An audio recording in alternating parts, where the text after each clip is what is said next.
Hallelujah, Hallelujah, Hallelujah, Hallelujah.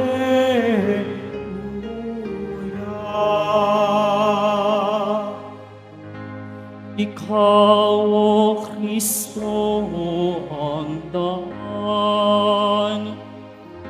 ang katotohanan at buhay, patungo sa amang mahal. Hallelujah, Hallelujah, Hallelujah,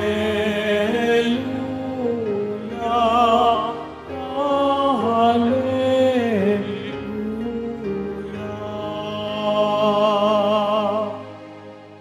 Sumainyo ang Panginoon. At sumaiyo rin. Ang mabuting balita ng Panginoon ayon kay San Juan. Papuri sa iyo, Panginoon. Noong panahong iyon, sinabi ni Jesus sa kaniyang mga alagad, "Huwag kayong mabalisa. Manalig kayo sa Diyos at manalig din kayo sa akin. Sa bahay ng aking Ama ay maraming silid. Kung hindi gayon, sinasabi ko na sana sa inyo, at paroroon ako upang ipaghanda ko kayo ng matitirhan. Kapag naroon na ako at naipaghanda na kayo ng matitirhan, babalik ako at isasama kayo sa kinaroroonan ko. At alam na ninyo ang daan patungo sa pupuntahan ko." Sinabi sa kanya ni Tomas, "Panginoon, hindi po namin alam kung saan kayo pupunta. Paano naming malalaman ang daan?" Sumagot si Jesus, "Ako ang daan, ang katotohanan at ang buhay. Walang makapupunta sa Ama kung hindi sa pamamagitan ko." Ang mabuting balita ng Panginoon. Pinupuri ka namin, Panginoong Heso Kristo. Magsiupo muna po. Magandang umaga po sa inyong lahat, mga kapatid kay Kristo. Sa lahat po ng ating mga taga-subaybay sa iba't ibang online platforms at sa lahat ng ating mga kadiboto sa iba't ibang panig ng Pilipinas at maging sa buong mundo kung saan tayo ay naaabot ngayon ng ating live streaming. Mapayapang umaga din po sa inyong lahat. Purihin at dakilain natin ang ating Panginoon, ang mahal na poong Jesus Nazareno. Mga kapatid kay Kristo at mga kadiboto, malugod po namin kayong tinatanggap sa Basilica Minor at Pambansang Dambana ni Jesus Nazareno. Ang atin pong ebanghelyo sa araw na ito ay maaari nating mahati sa tatlong mahahalagang pahayag o paalala ni Jesus Nazareno. Unang paalala, huwag kayong mabalisa. Manalig kayo sa Diyos at manalig din kayo sa akin. Tunay ngang bilang mga tao, marami po tayong alalahanin sa buhay. Minsan, yung iba nga sa atin, hindi na makatulog dahil sa dami ng stress, problema, at mga bagay na iniisip.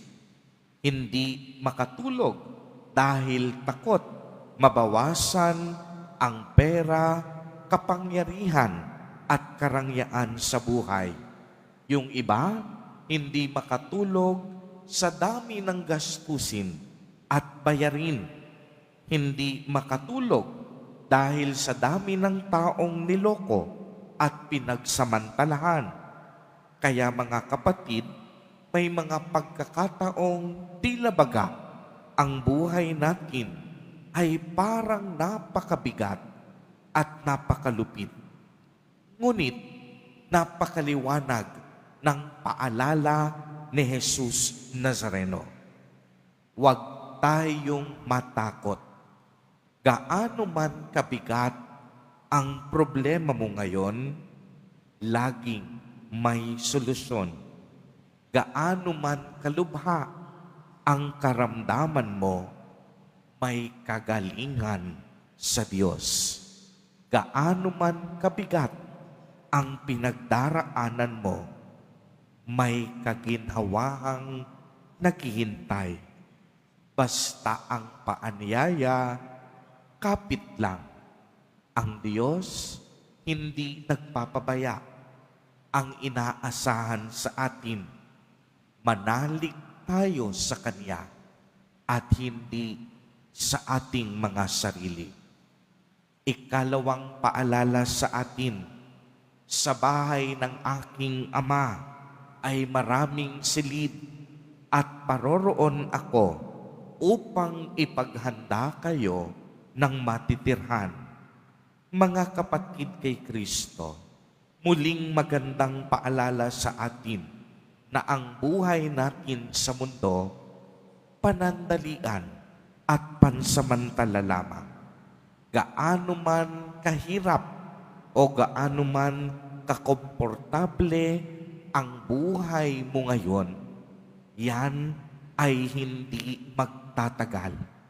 Ibig sabihin, anumang tigas o lambot ng iyong tinutulugan, panandalian lamang yan. Ang tunay nating tahanan ay sa langit, sa kaharian ng Diyos Ama. Doon, hindi na tayo kailangang magsiksikan. Wala ng mga problema. Wala ng gulo.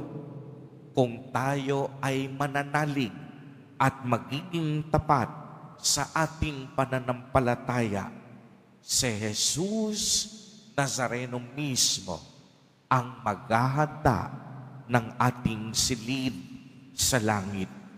Ibig sabihin nito, kapag napagtagumpayan na natin ang ating buhay sa mundong ito, ang nakalaan sa atin ay kaligtasan at buhay na walang hanggan. Ikatlong paalala, ako ang daan, katotohanan at buhay. Walang makapupunta sa Ama kung hindi sa pamamagitan ko. Maliwanag po na si Jesus Nazareno ang tunay na katuturan at kahulugan ng ating buhay. Siya at siya lamang ang nag-iisang daan patungo sa Ama. Siya ang katotohanang magpapalaya sa atin sa iba't ibang pagkaalipin sa mundong ito. Siya ang katotohanang magbibigay liwanag at direksyon sa ating buhay. Siya ang katotohanan na magbibigay dangal at buhay na walang hanggan. Si Jesus Nazareno ang dahilan ng ating paghinga. Siya rin ang dahilan kung bakit tayong lahat ay nabubuhay. Mga kapatid kay Kristo at mga kadiboto, tatlong mahalagang bagay na wag nating kakalimutan. Una, anumang pagsubok na ating kinakaharap ngayon, manalig tayong lagi sa Diyos dahil Siya ang solusyon. Ikalawa, ipaghahanda tayo ng silid ni Jesus Nazareno. Kailangang paghandaan din natin sa ating buhay sa mundong ito ang pag-akyat natin sa langit. At ikatlo, huwag tayong maghanap pa at mag-alinlangan pa. Si Jesus Nazareno ang nag-iisang daan, katotohanan at buhay. Amen. Purihin at dakilain natin ang ating Panginoon, ang mahal na poong Jesus Nazareno.